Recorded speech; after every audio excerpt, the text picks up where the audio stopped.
Il faut voir dans le départ précipité d'Yves Marchand la conjonction de 3 facteurs. La persistance de résultats sportifs décevants, l'ambiance délétère due notamment à la contestation interne et l'approche des élections municipales.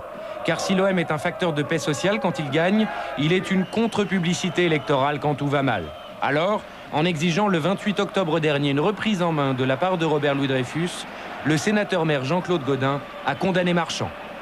Monsieur Marchand est une personnalité hautement respectable. C'est un chef d'entreprise qui, dans le domaine de la vie économique, a connu beaucoup de succès. Mais l'Olympique de Marseille, ça n'est pas une entreprise comme les autres. Et depuis 2 ans, il y a de nombreuses difficultés à l'intérieur de l'Olympique de Marseille.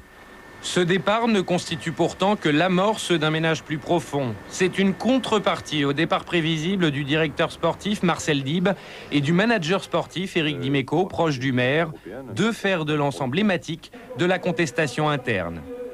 Il faut que la plupart des personnes qui sont à l'OM soient au service de l'OM et pas le contraire.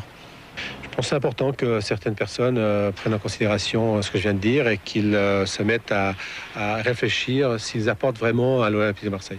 Assainir l'ambiance, telle est donc la mission récurrente dont Robert Louis Dreyfus se chargera lui-même.